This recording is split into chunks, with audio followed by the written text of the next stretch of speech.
Now today you'll gain some TDM, Team Deathmatch, and this is on the relatively new Back to Karkand DLC.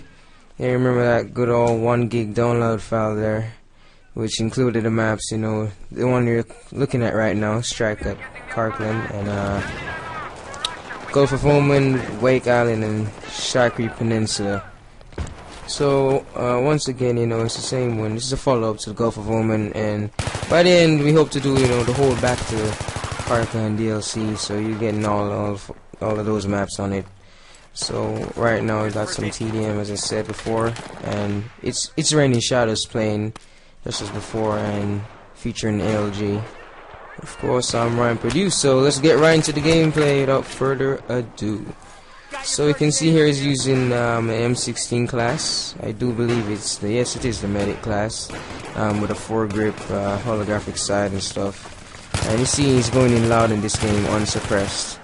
So as again, I'll try to give you some tips as it relates to the gameplay, and another stuff you could look out for while playing TDM. And before I go into that, you know, what do you guys think about the new Battlefield 3 premium things coming out, man? You know, got maps like Close Quarters and so on. I mean, it looks pretty epic. Got a couple new guns, Dog A3 and so on.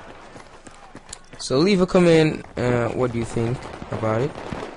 So anyway, back to the TDM now.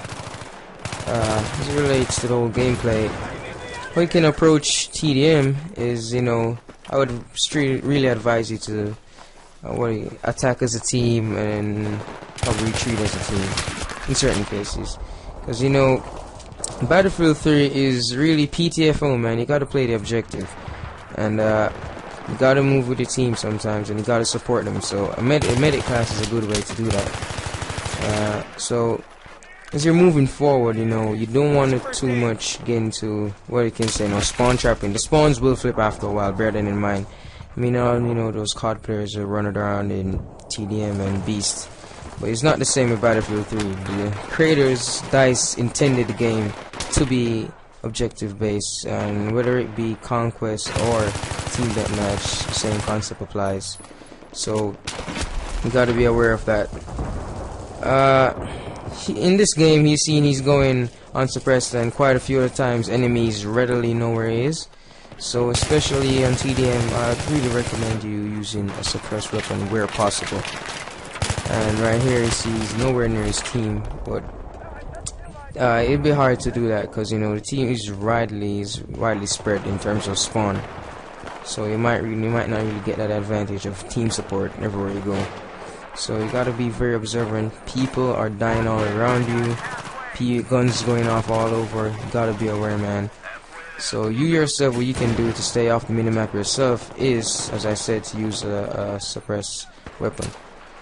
The medic class in TDM, it will always give you points, because, you know, people are always getting wounded, damaged, and people are dying. That's the whole concept of it. So you always get points from reviving your teammates as well, and getting killed in between.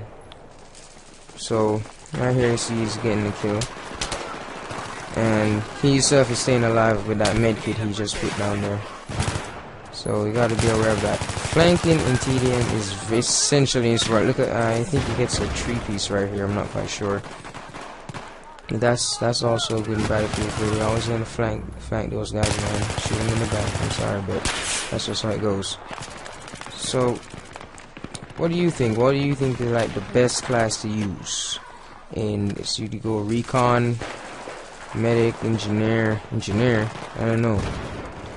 They're in vehicles in TDM, man. So you look at this kill right here. That's another thing I want to point out in Battlefield 3. That's a nice kill.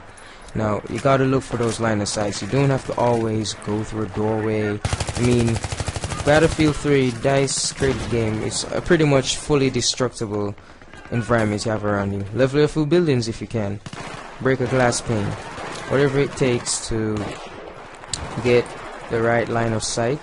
So basically what that means is that you get as much cover as possible while forcing your enemy to come into your line of sight. So you don't have to always go into every gunfight expecting to win it, especially if you're at a disadvantage. So that's another thing to look out for. So another thing here is he's going around looking for kills. Right here, shoots this guy. As you know, the other team always know where he is, so they're coming right over. As you can see, there are two guys rushing Ray's spot. So using a suppressed weapon in TDM is very, very, very important. I can't stress it enough. Anyway, we're still doing pretty well in the game regardless. Snipers in this match, you gotta look. Snipers will always be in every battlefield map, man. I was picking you off from a distance. It's right here. So what some players might be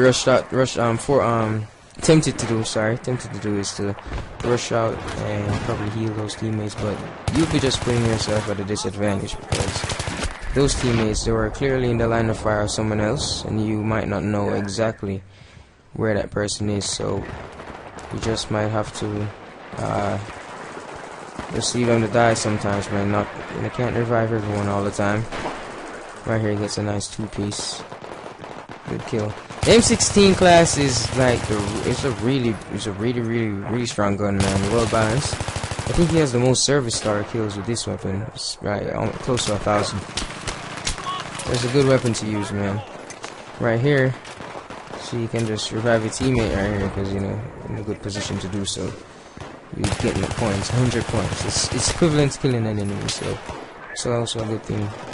How to get points and also winning the game essentially, because it's based on the amount of times people die and so on and so forth.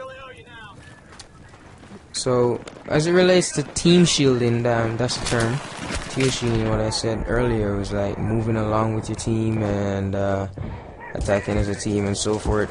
But it's rather hard to predict the spawns in this game because they always try to avoid you spawn trapping them. The game, so you're trying to get it as balanced as possible. So pretty much for all you COD players, you want to get a nice feel of it. Rushing, beasting, and feasting. My apologies.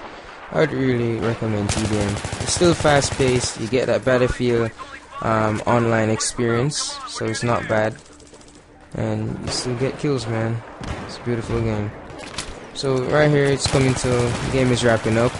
One ticket left. Let me see what you won. Pretty good game, fast paced. So as usual, check out LG channel, my channel, Ryan Purdue, and the gameplay by Itsrainingshadows. Hope you enjoy the gameplay, guys. Peace.